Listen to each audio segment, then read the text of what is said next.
Kia ora and welcome to the You Be the Judge podcast show. My name is Wiri Timoni, coming to you from Aotearoa, New Zealand. Our guest today is M.K McDaniel, now friends, so I can call her Kathy, which is cool. And she is the author of the memoir and amazing book called Misfit, In Hell to Heaven Expat. She has had an amazing NDE and is here to tell us all about it. Kia ora, and thank you for being our guest, and welcome to the You Be the Judge podcast show, Kathy. Thank you so much, Witty. I'm thrilled to be here. Great. So where are you hailing from? Where are you from? I am from Washington State in the USA. That's at the top of the United States near Canada. And it's beautiful here. I love it here. Awesome. And it's nighttime there. Yes, it is. It's about 8 o'clock at night. And it's yesterday for you. Yes, it is. We like, I think, right? 18 hours ahead or something like that. That's just so trippy, isn't it? I mean, we just got back from Europe, so I'm just getting back from the time zones from being there, and it's just amazing how we can go all over the world. This is much easier to travel by Zoom, believe me. If you don't mind, let's start from the time leading up to your NDE and give us a rundown of what happened and what you experienced. Yeah, a little more background than that. I was born and raised a Roman Catholic, so my family was always very much into the religion, and I was too. When I was growing up, we were always taught that there was heaven and there was hell and there was purgatory, and that purgatory was kind of in the middle, and it was a place where most people went after they died so that they could get purified and then go to heaven. So I always believed that. I lived my life knowing that. Fast forwarding to when I was in my early 50s, I had a very good friend. We had been engaged for 7 years, and he had gone to the East Coast of the United States, and I'd stayed on the West Coast. So we became friends, kind of broke the engagement. But he called me out of nowhere and said that he had found out he had leukemia, which they were trying to treat, but they weren't doing it successfully. And they were going to have to go to a research hospital where they tried experimental drugs. And there was one in Seattle, Washington. And he needed 2 caregivers to go. And would I go? And I didn't even think twice. I said, sure. I just packed up everything and went to Seattle. I didn't even know where it was on a map. I lived in California for 35 years, and geography was not my strong point. But anyway, we got up there, and it was going to be 2 or 3 months. They were going to try certain drugs and hope. They were very hopeful. He was only 53 years old and in good health otherwise. It was just that he was a really dedicated worker, in his job. He hardly ever got sleep, and it was stress. But anyway, we thought he'd pull out of it. Well, he would get better, and then he'd get worse, and then he'd get better, and then he'd wake up in the middle of the night and he'd start bleeding, and he couldn't stop bleeding. We'd rush him to the hospital. This other lady and I took turns, like on shifts. We lived close to the hospital. It was about 3 blocks away. And Seattle at night's not a real good place for a single lady to be walking around. But we got so tired and dedicated to this whole thing. I mean, she'd come at like 11 o'clock at night and relieve me, and I'd walk home and I'd think, if anybody approaches me and tries anything, I'll rip them to shreds because I am so stressed. And I'm 5'3", 115 pounds. So you just did what you had to do. Long and short of it is he died, and I couldn't believe it. It was 9 months into it, and in the meantime, the other caregiver had broken her foot, was on crutches, so I was taking care of both of them for the last 2 months, and I was just a wreck. And so we were supposed to leave and go home, and I went on a little jaunt, to California with a friend I was dating, and I caught a horrible flu. It was very akin to COVID. And I got really ill, and I got so sick I had to call my friend in the middle of the night, and I said, I don't know what's wrong with me, but I'm super sick. So he took me to a little emergency room, one of those. It's not a hospital, but anyway, by the time they got there, I could feel my life was like dripping out from my body out through my feet, and I tried to shout at him, I'm dying, but it was just a whisper. And so he slammed on the brakes, and at the clinic, I tried to open the door, and I fell out and I blacked out.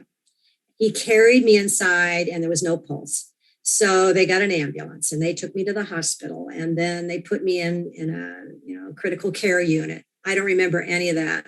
I just remember waking up in the hospital in this oxygen tent, and my parents were there, and they were from California, and we're in Seattle, and my daughter was there, and she was living in Colorado, which was 3 states over. So I knew something serious was going on. Well, it was pneumonia that went into something called ARDS, which is acute respiratory distress syndrome, and that's lung failure. And they said, doesn't look good. We're going to have to put you in a coma. We're going to have to do all sorts of interesting things that you don't want to know about. And the last thing the doctor said to me was, we're going to give you this drug. It's called white amnesia, and you will be unable to remember anything that happens to you. So don't worry about it. You'll feel no pain. You'll just go to sleep, and it'll be just dark and nothing, and you won't even be conscious. And then if all goes well, we'll wake you up. If not, we're going to do our best. Well, there was no choice. So I just said, okay. And they put me out and put a trach in my throat, and, intubated me. All that stuff they do. And I just to sleep. Well, sometime during that period, they had told my family that I wasn't going to make it, and that they needed to say goodbye. And so they had all come to do that. I don't know if that's when this occurred, but I woke up, became conscious, and I had no idea where I was. It was totally black. There was no sound. I didn't know if I was laying on something or standing. I was like somebody put me in a closet for a joke. I was completely confused. So I was afraid to move, because I thought, well, maybe I'll fall if I do. So I just was. And then I started seeing like a glow, a reddish glow. And I thought, oh, okay, maybe the sun's coming up, So I thought this was hopeful. But as it got lighter, it showed that there was fog, like this rolling, really thick fog. And it started getting very warm, uncomfortably warm, and then it smelled bad. I couldn't figure out what that smell was. And then I started hearing things like moaning or shrieking or screams. I thought, this can't be good. I don't know where I am, but this is not a good place. And out of the fog came this booming voice that said, do you know where you are? I thought, real quick, my mind's going like crazy. And I thought, I hope I'm wrong. But I said, hell? And the voice boomed back with this horrible maniacal laugh thing. Well, that just freaked me out. And I just turned away from the voice and ran. And as I did that, it was like it cleared up. And I was in this scenario of bombed out city, and it looked like Seattle or New York. It was a big city. And I thought, oh, that's what happened. There was an atomic bomb, because the buildings were falling over. The glass was blown out. There was fires and people shrieking and screaming. It was just a mess. And I had no idea I was dead. And I just thought, I've got to protect myself. So I found this like fallen over part of a wall, and I kind of tucked in there thinking, well, I'll just let me catch my breath. I got to figure out what's going on. And then there was weird things that happened. It's all detailed in the book, but one of them was, I thought I saw somebody, over by one of the walls. And I thought, oh, thank God. And I just yelled, I says, hey, I'm over here. Maybe we could get together, and start a fire or look for food or something. But then this voice came out that was so mournful, and it said, we are all alone here. Thought, here, well, it doesn't look like there's a lot of people. I thought, I'm on my own. But then there was like this scuttling sounds that came, and a big dark shadow went by, and I thought, aliens. Oh my God, that's what happened. It was aliens. Now I'm really scared. And I thought, well, they were like closing in. So I thought, I've got to run for it. And I darted off. It was almost black, but you could see from the dusk. And I tried to scramble up this wall, and I couldn't hold on, and I fell. And when I did, I just closed my eyes because I didn't know if those things were going to get me or not. But boom, the scene changed. It was like being in a movie with sets that changed all the time. It didn't make any sense, but I was alone, and I just had this fight or flight thing, and fight was kicking in. I wasn't going down. So anyway, there was things that I saw. One of it got weird. One of them I came to, and it was darkish, but there was this big hulking demon is the only word I can think.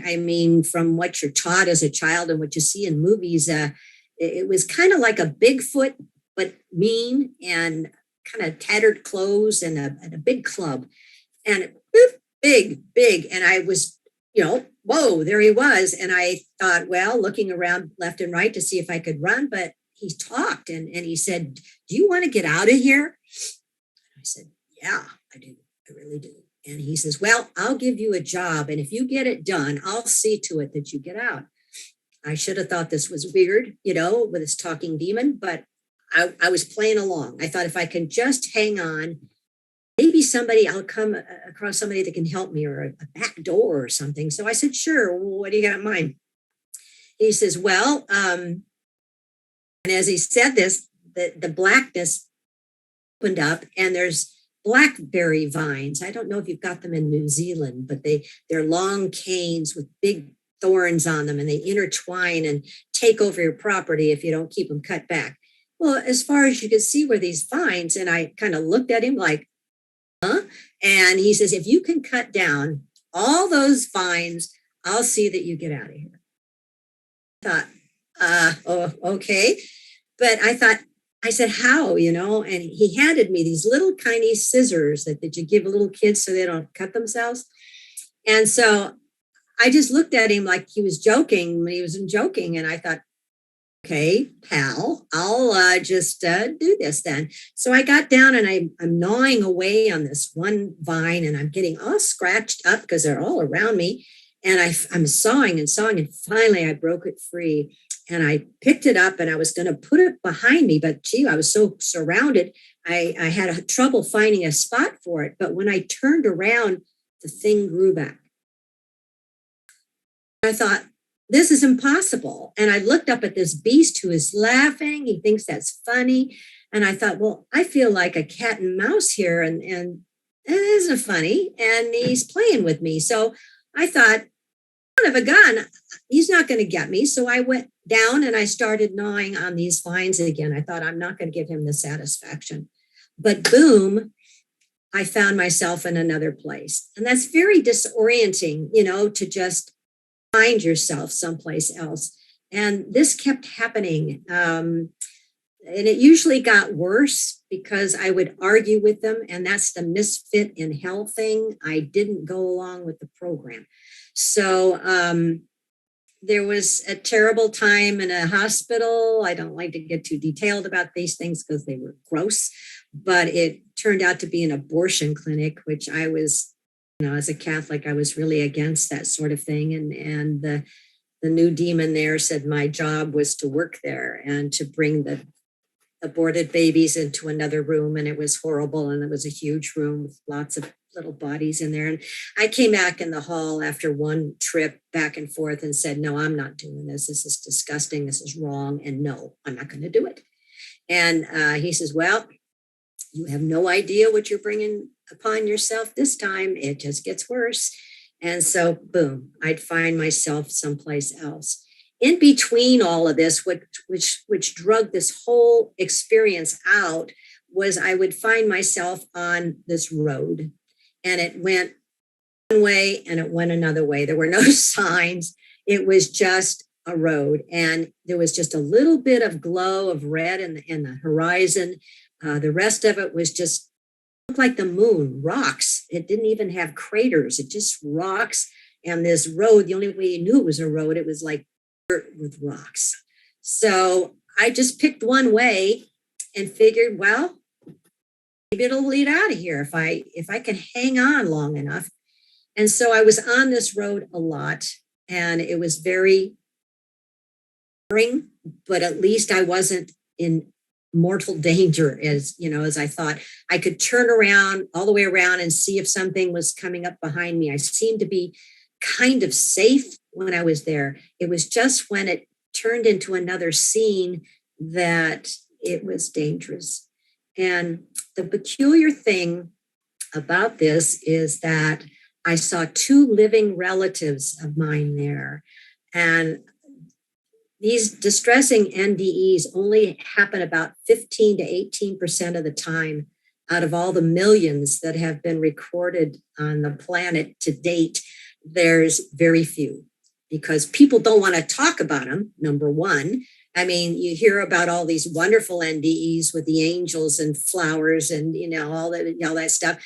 And it's a little humiliating and embarrassing to say, oh, no, I went to hell, first of all, people say, well, I know you and you're a good Catholic girl, man.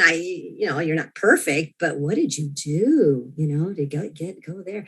And it's just, I don't want to hear it, especially my family, that I went to hell. Oh, no, that was a dream. That was bad. Forget about it, but so there's not a lot of people that talk about it. I've read maybe 4 or 5 books of people that'll actually have the guts to come forward with this. So I'm traveling on the road. I see a couple of my friends, my relatives, in 2 different situations. Both of them were not good. One of the ladies that I met was a person that was rather shallow. She cared more about how she looked on the outside, how other people appeared, than who they were as a person. And in this hellish situation, she tried to assure me that if I just looked better, because she said I looked like hell when I came. It's been a tough couple of hours, weeks. I don't know how long I've been here. So she wouldn't listen to me when I said, no, the important thing is what's going on inside, not she just told me to get lost. The other one was a situation where I came on the road. I could smell this wonderful food. And I wasn't dead as far as I was concerned. I felt I still had a body, and I was hungry, and I was thirsty, and I was tired, and I was sad, and I was scared. And here's this smell, wonderful smell. And I came upon my relative, who's an excellent cook, and there's tables piled with all this luscious food. And I said to her, oh my gosh, I said, thank heavens I found you. I said, I'm so hungry. And she said, well, this food is for the important people. She wouldn't give me anything. I said, a glass of water? Move along. Oh my gosh, that was so sad. And when I got back, it's always fun to go to somebody and say, I saw you in hell. And I got a message for you, because they freak out. And I said, this is what happened. And she said, that's weird. And I says, yeah, it is. But it was 5 years later that she came back to me. It was at Christmas. She had a glass of wine. She handed it to me. She says, I want to hear about that again because I have a feeling that was right on. And I said, why? And she says, well, she was involved in a relationship with a person she was married to that was trying to work his way up the ladder socially. And so he would have her throw all these wonderful dinner parties, and she was having to learn how to cook all this sumptuous food. But she got lost. She was just the cook, and she was a smart, intelligent, neat person, but she was being kept down by this person. Well, she finally got divorced from him. It was a terrible divorce. But now she was getting herself back. And she says, that's just weird that you had that premonition or whatever it was, because she says that I was going through hell at the time myself. So that was kind of that felt good to me, if something at all good came out of that. So anyway, back on the road. We're back on the road. And I think one of the worst things is I started sensing people or sort of people, and it was real dark, and it was like a city. It must have been not a city, maybe a village or something, because I could see people milling about, dark clothing, and it was dark. But then when I got a little closer, it seemed like zombies is the only thing I can come up with. Is they were the undead. They were wandering. They were ratty. They were muttering to themselves. I don't know if you've ever seen the apocalypse, or whatever that thing is, the zombies that take, yeah, that was where I was. And I thought that never bodes well for, people that wander into their territory. So I thought, well, if I just keep my eyes down, maybe slow down, maybe limp a little, I can sneak my way through that crowd of them. There was probably 20, 25 of them kind of wandering around, just muttering. Maybe I'll get on the other side. I'll get back on the road. No, they smelled fear, I guess, because they stopped and they turned and looked at me. I'm telling you, this was frightening beyond measure. I wish I'd never watched movies like that before. But anyway, they attacked me, and it was bad. It was really, really bad. And then one guy leaned over and said something coarse and deadly into my face and laughed and left me there in the middle of the road. But then this other demon came up and said, get up, you're one of us now, and then another road, but this one was through snow. And that expression, cold as hell, is really true, because the snow just kept falling and falling. And we just walked for, I don't know. People say, well, how long were you there? There's no clocks, no watches. The sun doesn't come up and go down. It's when you're on the other side, it's an eternal now. There is no time, whether you're in heaven or any other place over there. And we're so used to counting time that when there is none, you have no sense how long it is. That's how I think people can have the near-death experience that goes on and on and on, even especially the heavenly ones, where the people, they're up there for eons, it seems like, and they come back and they've been dead for 30 seconds. It's just weird that way. But I finally got to what I didn't know was going to be the end, but it was going to be the last chapter. And it was a miracle. It was time for me to get out, I guess. And when I did, I had picked off another demon person who came at me with another club, and I closed my eyes like I always did. But boom, now it's bright light again, but it's warm and it's loving and it's blissful and it's joyful. And people talk about it, but we don't have human words that really explain how incredibly happy you are. I mean, still chokes me up. I am so homesick. That's what happens. You get back and you get so homesick for being in that wonderful place. It's just indescribable. So there I am. Everything else just disappeared. I mean, it just took over my whole being. And I looked up and, oh my gosh, there's my friend who just died the month before. And he looks great. I saw him last a month ago. His hair all fell out. He was all purple and blotchy and, died of leukemia. And now, instead of 53, he looks like he's 35. He's got his hair back. It's not gray, it's brown. He's wearing a sweater I gave him. I thinking, what's going on now? And he's smiling. And I thought to myself, he doesn't know he's dead. I thought, I'm not going to be the one to tell him. And boy, he really started laughing then. And I thought, well, what's so funny? And then I thought, oh, gee, Kath, put it together. And I thought, well, if he's dead and all this, I must be dead. Oh, I was so excited. I was so happy. And I was there with him. And I thought, why are we in this big white room? Why don't we just take me and show me some of this stuff? It's got to be outrageous. We're going to have so much fun.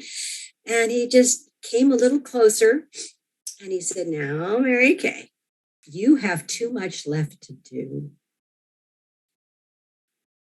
Then I remembered seeing this great big table over on the side with a big book on it and was open about halfway. And I thought, oh, he was showing me stuff in there. What was it? I don't remember. And then I just said, no, no, I'm not leaving. And boom. Well, the next thing I see, I'm in this lovely field and there's this lovely stream and it goes downhill. And I think they put me in a timeout like a little kid who threw a fit because I was in no shape to just go up on the other side. So I got to walk down the stream and I met a couple of interesting people who gave me a message for the person that I was going to marry. And then I woke up into this bright light again. And for a second, I thought, oh, I'm back. But then I thought, I can't move. I can't talk. Who are these people? They were all so excited that I was there. And I thought, now what? Or the hell thing again. And then that girl says, Mom, you're back. I go, oh my gosh, that's my daughter. And my mom is there and my dad and everybody's, oh, we were praying for you. Oh my gosh, we prayed for you. We brought you back. And I thought, oh, you guys are lucky I can't talk right now. I would be less than grateful because I really don't want to be here. I would, rather be where I was. But I was very sad, to say the least. I was angry. I didn't know what kind of shape I was in. Why couldn't I move? Why couldn't I talk? And so it took quite a while for my daughter. She had to sit next to me twice and say, Mom, you've been so sick. We thought we'd lost you. You're back and you're going to have a long recovery, but you're going to be fine. And I wasn't fine. It was a long time. Still, I had to go. It was a long trip I couldn't move anything because all my muscle mass was gone. I weighed 86 pounds and I was just literally skin and bones. So I had to get strong enough they had to tie me to a chair. I was like a rag doll. And it took a while just to get me to a physical rehab facility for a month. I had to spend every hour of the day, 8 hours a day, learning how to to swallow so I could eat.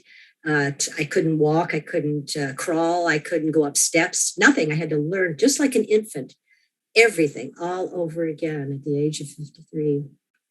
And it was depressing. And thank God I had my friend that I'd been dating and he had come every day and he asked me to marry him in the hospital because I needed help. There was no way I could go home. I could go live with my parents at the age of 53, or I could get married to this very nice man that I'd only known maybe 6 months. But we got married, and it took me a good year to be able to feel like I had, my life back, at least the beginnings of it. But that was a very tough time for me. And then I had all these hauntings from hell. I didn't know. I was so mad. I thought, well, now I got to go through life and die again and maybe go down there again. And I just didn't think it was fair. And I'd always been kind of a writer. I never written a book or anything, but I started writing all of this, what I could remember on paper. I mean, 23 years later, I still remember every second of it. But I thought maybe if I could write it out, stick it in a drawer, it would fade like a dream. But since this sort of thing happens in your soul and not in your brain, again, remembering the doctor saying there's no way you can remember anything that happens to you. It took me a long time. And in fact, 10 years before I found the International Association of Near-Death Studies, which is a 40-year-old organization that started in Seattle, of all places. And so after 10 years, I, through various synchronicities, found myself with this group up in Seattle. There was usually about 40 to 100 people that showed up once a month. And I didn't really fit in because nobody else had had a bad experience, and they all wanted to know about it, So it took probably 6 months before I let them talk me into telling, because nobody would ever listen to me. And I told the story and I thought, oh, they're just going to kick me out. They're going to say I'm a terrible person. I don't belong here. But, at the end, they all clapped when they got the story where, when I got out. They needed to hear that, because it took another, 7-10 years of being with these people and hearing all these hundreds of stories from other people, and the ones, 2 or 3 that I got to meet that had the bad ones, to understand why this happened to me. And the long and short of it is, from what I understand from everybody, is we all are part of God. God is everything. God is love. God is everywhere. Everything that exists is part of God. And God is all loving and all forgiving and would never, ever send anybody to hell. That's just not what this is about. So I got to understand that the way I was raised, what I was taught, was wrong. And it was my job. I took this on to go have this experience, to be able to come back and explain to people, to tell people, this is something you can manifest. God doesn't make it. I thought I deserved to go to purgatory, and so I did, and I wasn't disappointed. I would not recommend it, and I tell people, skip the trip. You go to heaven unless you choose otherwise. That's hard for a lot of people to believe, and it took me many years to really incorporate that because of all the religious indoctrination that I had.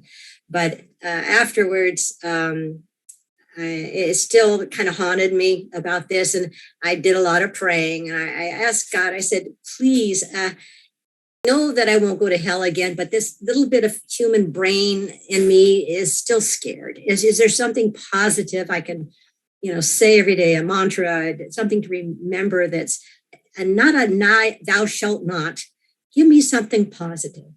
And over a few months, I heard it very clearly come through is to be loving and kind, merciful and forgiving, encouraging, grateful, non-judgmental, and useful. So that's the prayer I start my day with. And that's what I share with people, because I know a lot of former atheists in IONS, a lot of them. And these are mostly scientific types, neurosurgeons, attorneys, scientists. And they're all former atheists, because they know, they have been there. They've been with God, and they know that they know what's real now. So when people say to me, yeah, I know people are going to say, you're crazy or this or that, and there is no afterlife and all. And I just tell them, you're in for a big surprise. Can you explain to me or give me some insight as to why you experienced going to hell and experiencing all those scenes. I think I made my own hell from hellish experiences that I had in my life. In my book, I tell my whole life story, and it's that part of the book is very uplifting and humorous. There is some tragedy in there, obviously, and but my family is one that always kept their sense of humor about everything, and that's the one thing about hell, man. No sense of humor, and so that's what make it, I think, extra bad. Yeah, I think when I manifested it, I just took things that had actually happened to me and brought them with me, because other people that I know that have been there, they seem to have brought with them the things they were most afraid of, or yeah, I think that's just, you just make your own. You're an enlightened soul. There's so much out there that we just don't understand. It's so much bigger than our human minds can comprehend. And when we just get comfortable thinking all we have is earth and these human bodies, and maybe there's a God out there, it's so limiting. But the more you awaken and understand that really earth is just, it's like a play. We start in heaven, and we choose what we want to do and things we want to learn down here, and we've got our soul group, and we come down with them and play it out, and then we go home. And from what I've heard from so many people, there's a life review, and you get to see every second of your life with a couple of guides or angels or some of your friends, and you get to see how you did. You wanted, then that you wanted to accomplish this. You wanted to learn about forgiveness or charity, or all sorts of things you wanted to learn lessons about, and you get to see how well it worked out for you. And you can say, oh, well, I didn't do so well there, but wow, I did really good over here. And there's no judgment. It's just a matter of understanding. And then they flip it around, and then you get to go through your life again, but you get to be the recipients of your actions. So you see how those interactions worked out. If somebody was happy they met you, if somebody wished you were dead, if something, you get to feel all those people's feelings. So when people say to me, well, wait a minute, everybody goes to heaven, what about Hitler? For me, if he's looking at his entire lifespan and every single person that he influenced or touched in any way, and gets to feel that person's pain and agony and trauma, he's probably still up there, still going through the life review. So it's not a matter, we try and make God human. We put those judgmental things on God. I love, the Bible. I have some problems with the Bible now, because now I understand it's more of metaphors and some history, but mostly about metaphors, which are easier lessons to learn than just doctrine, and so I love the prodigal son. That's my favorite story about the one son who never does anything wrong, and the other one that goes waste the money and get drunk and goes crazy. But when he comes back, God, Dad, our Father, whatever is all arms. Come home. He'll love you. Come on in. And that's how heaven is. It's just come on in. We love you. What do you think happened down there? Would you do it again? Somebody told me one time that they had heard, or I don't know if it's a bumper sticker or what up there, but that Earth is the toughest place to go. The people that go to Earth get the badge, of being brave, that this is a tough gig. And I can believe that. But there's still, supposedly, we can choose to come down again. And some people just come down for a very short period of time to help somebody else, their soulmate, or soulmates, to learn what they want to learn. I feel that looking at life, knowing that I planned everything that happens to me to be very freeing. I don't blame anybody anymore for what's going on in the world, what's going on in my life. I just say, wonder what I was thinking. This is a tough situation. I know I'll figure it out. So I think it was a blessing, a total blessing when you get to go on the other side. Even like I did, I came back and I can give people hope, that they're not gonna go to hell. So don't worry about it. Just don't worry about it. Was the book you were showing your earth tasks or things you were meant to complete? I think so. And it's a dirty trick because a lot of people have reported this, that there's your life. And mine was only halfway open, right? And I was 53. Now I'm 76 and I still got probably 25 years to go. It is a dirty trick because most of the time you don't remember it. It's so frustrating. Occasionally people say they'll have a dream or something and say, an aha moment and think, oh yeah. But I think what happens for me is that when you come back, you got the voice. The voice is like your conscience or your guardian angel or whatever before you go to heaven. That's what you kind of think, something says, you shouldn't be doing that. Or maybe you should go here. And you just take that for granted. But once you get back, it gets louder and insistent.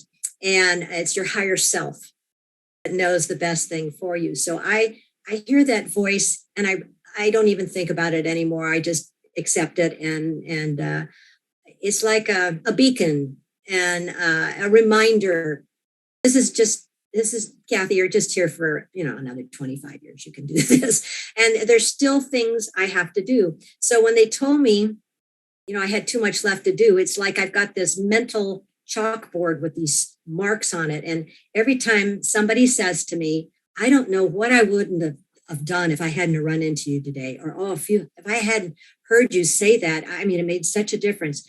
I hear this all the time from people who I had to be here, be in that position to give them that advice or to listen to them, whatever it is.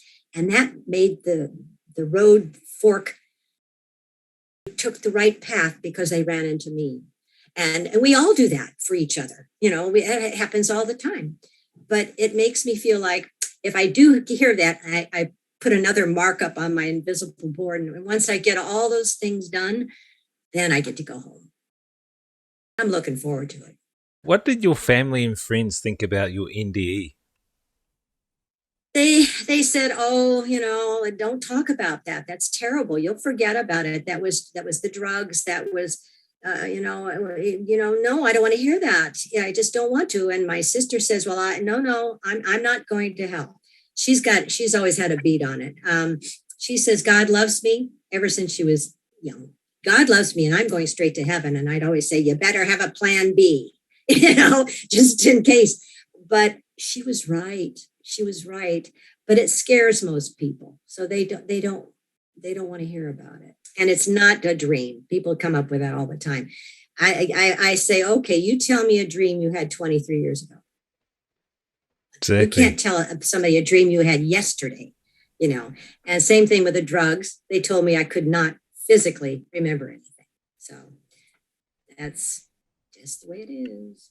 Did you see or feel your body form when you were in that dark place? I just, people ask me, I never look down. How often every day do you look down and say, am I in a body? You just don't. I could run. Like I say, I was scared. I was touching things. So no, I just assumed it was me and I just wasn't in Kansas anymore. You've seen Wizard of Oz. That's what it was like. It was like Wizard of Oz. She woke up, in this other reality. Yeah, that kind of, there are a lot of other realities out there now. Multiverse, they call it. Yeah, I believe it. Did you see any angels, or did you see God or Jesus in that place of light? No, because see, you can't see God because God is everything. He's not a man. Uh, I felt God. I felt there's just unmistakable the bliss that's there, that love. It couldn't be anything else, and you're just part of it. It's like your molecules are all mixed up, and it's heavenly. I mean, it's great. Bodies are overrated. Um, that's another thing that when I came back, I had a hard time saying the prayers at church, praying for the resurrection of the dead. They really get into that stuff in religions about getting your body back. When you have been out of your body in heaven, there's no way you want to squish that huge soul you have back into this little tiny thing. It's like getting yourself into the smallest Volkswagen there is with packed full of furniture. You don't want your body. It's when you leave it, your energy is and when you're not in your body, it just decays. It becomes molecules again, and nobody wants it back. So yeah, it's just different. You just look at everything so different.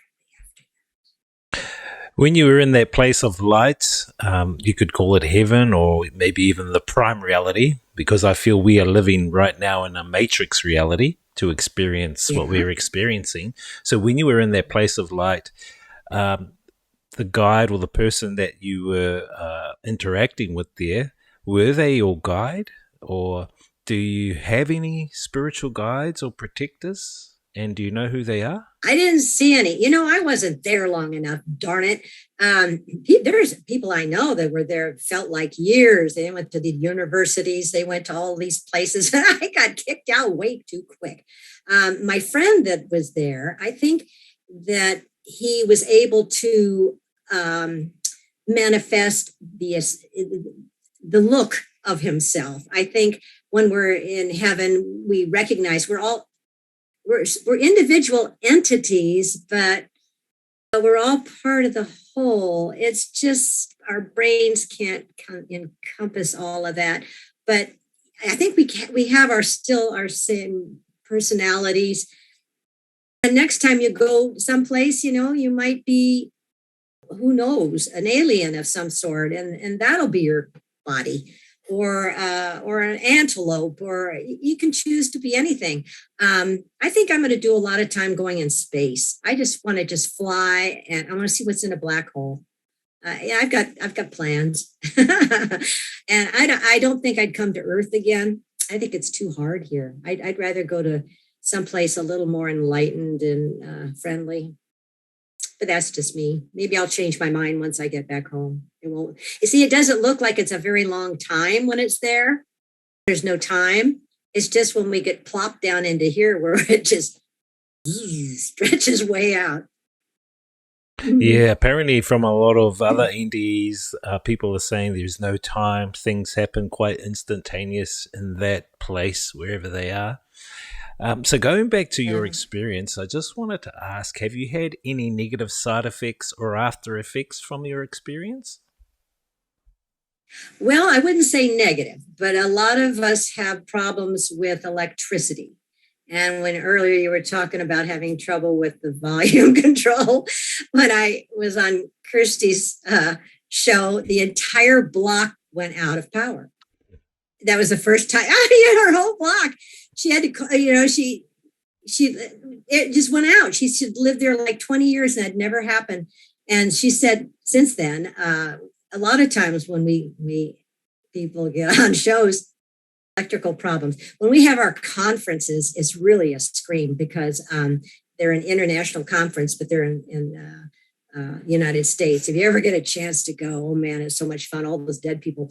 There's lots of energy, and our the lights are always going out. We're in a big conference center, and all the lights go out, or the microphones aren't working, or and we all just laugh. We used to say, okay, we got to go reset all the lights went out in the hotel. We'll be right back. That's one of the big things.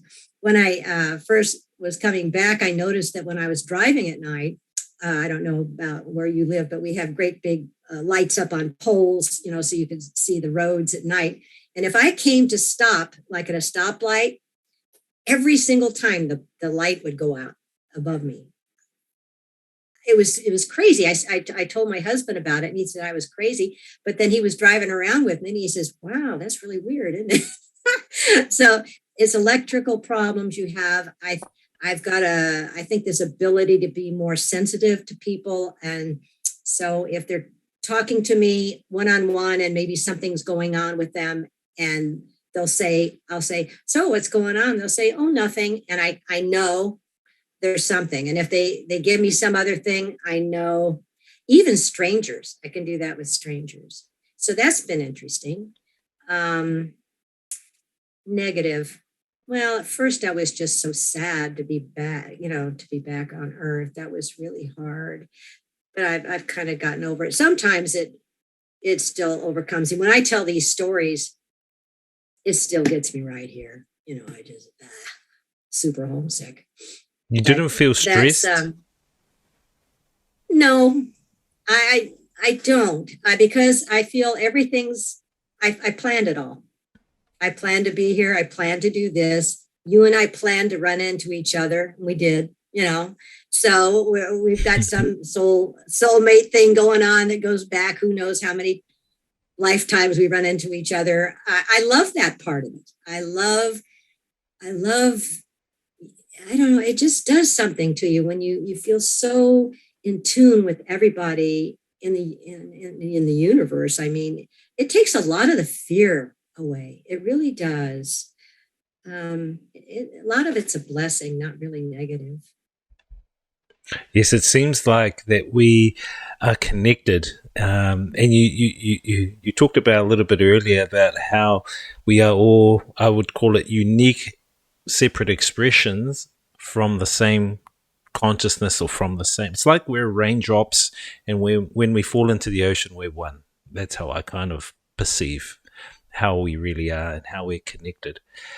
I wanted to talk a little bit more about past lives. Can you recollect any of your past lives, or have you thought about your past lives at all? I found out why I'm afraid of spiders, because on a very distant planet, I was a small bug and I was eaten by a spider. And that wasn't very romantic. Other people come up with all kinds of interesting things. Let's see, another time I thought I could see myself on I thought it was planet Earth. And I had a little girl, and I was taking her to, I thought it was Earth, because they had an old schoolhouse, and it was like a little village where they made it look like the olden days, and it looked like that until I tripped on something, and the grass wasn't really grass. And it was like the whole planet was fake. And I woke up after that, and I thought, well, now that's weird. Why do you think you're here on Earth at this present moment? Yeah, it's kind of hard. We walk into the movie theater, and we're in this play, and we're watching this theater, and then we go home. But when we go out of the theater, it's so different than the movie. So when we get back to heaven, it's going to be so different than this. We'll remember all of it, and we'll see why things happened the way they did. And it's not fair if we knew the outcome, because then we wouldn't really be learning anything. So I think that's part of the veil. When you come through, you have to forget everything, or else it's not fair. You've got an unfair advantage. I think just being as enlightened, if that's a good word, as you and I are, or these other people are, is we've got a leg up on a lot of people that don't understand that. I feel so sorry for people who take this life so seriously. Would you love to have more NDE experiences? I've been doing meditation. That's not the same thing, but there are times when I can, when I've been in prayer, I can touch it. And the thing about it is that love is so huge that it just would blow your body up. It would blow your heart right out of your chest. That's how it feels when I when sometimes I'm at church still, and I just feel this explosion of love in my chest, and it just causes me to cry. It just is so overwhelmingly loving, and I can't breathe. And so it only lasts a couple seconds because it would just blow me up. So yeah, I got to get out of this body first. Do you think people who have had NDE experiences need to express those experiences as part of letting go? Should they express what they went through and release it and maybe clear it? Yeah, it's meant to share. That it's not meant for them. It's meant for them to encourage other people, to let them know that no matter how horrible this life, this world looks, there's a reason, and it's all going to be okay. That's just another mantra. It's all good. It's all good. It's going to work out fine. We really don't need to despair. That's the fear, is the despair, because it's not good. It's an unhappy place to be, and you don't need to be there. Are you afraid of death? No. No. And another thing I learned about death is a lot of the times I worked with hospice after I got back because I wanted to be near dying people. I was that homesick, and I was a help to several people who were afraid to die. And this one poor little fellow was so afraid, and I just looked at him and I said, I am so jealous. And his eyes got huge, and he said, what? I says, you are going to be home soon, and you are going to have this, and you're going to have that. You're going to see all your old friends and your family, your dogs, your cats. You're going to have so much fun. And he says, really? And I says, really, I wouldn't lie to you. I've been there. And he goes, oh, okay. I can hardly wait. He settled right down. It's just... I don't know. Yeah, we got to share this stuff. That's why we're here. Really, they say like almost one in, was it 5 out of 20? I don't know, like 1 in 4 people have some sort of spiritual experience on this planet right now. Even just NDEs, there's like 11 million people right now that have had NDEs. And we're just with IONS, we're trying to get people to come out and talk about it, share it. And that's what's so wonderful. There's another group called NDERF, Near Death Association Foundation, something or other, but we're sprouting up all over the place. I started a sharing group at IONS for the people who have had distressing near-death experiences. Those are the ones that really need to talk it out. Since there's so much guilt involved usually with that, and isolation. So we have once a month, we invite people to come in a nice, safe environment and just tell their story. People who've already had one themselves, and you're not going to shock us, so that's a positive thing. There's all kinds of sharing groups on IONS for every Christians, Jewish, Muslims, atheists, whatever, we want people to feel more comfortable about sharing their NDEs, because that's going to help change the world little by little. And you can see that things are really changing. Religions are kind of falling out of favor here. A lot of deconstruction going on. People questioning. It's a good thing. It's a plan. It's part of the whole plan, the overall plan. And we're all just working on it together. As part of our plan before we came here, do you think we also choose exit points, or points that we want to exit the earth realm, like pass away or die? And was your experience one of those exit points? I hear that people say that they get to a point and they are actually asked if they want to stay in heaven or if they want to leave. And the only ones I've ever heard that wanted to leave were the ones that just had a baby or had little children at home. And those wanted to stay. Most other people are thrown out, I think, like myself. And so, no, I didn't even know about this sort of thing till it happened to me. I'm still learning. What do you think is the most important message you've learned from your NDE that you could share with us? Well, I think that would be that God is all loving and all forgiving and would never send anyone to hell. And the positive words that he gave me of being loving, kind, merciful, forgiving, encouraging, grateful, non-judgmental, and useful.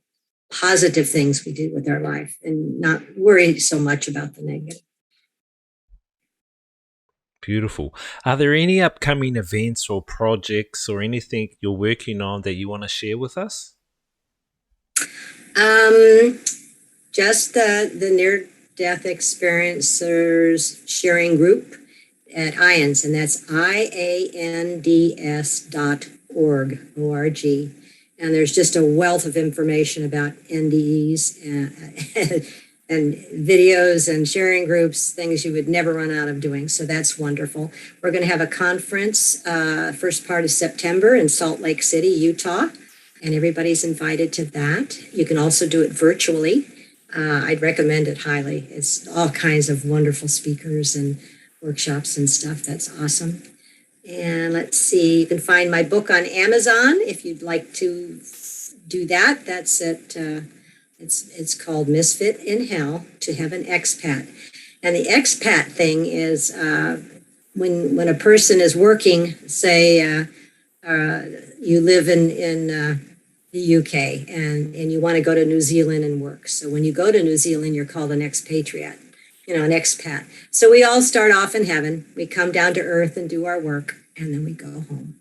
So that's where that part of it comes. And I've got a website with a www and then the name of the book. But I just really love being on podcasts. I love meeting people all over the world. I think that was a positive that came out of COVID. And I'm so glad you asked me to be on your show, Wiri. It's just been wonderful meeting you. You're doing good work. Thank you very much. Do you reach out and respond to people? And if so, which avenues are best for people to reach you? Like, do you have an email or any other contact? Yeah, on my website, I have a place to contact me, and then I'll pick that up, and then I'll get back to them with my my home email address. I don't like to give that out over the universe, of course.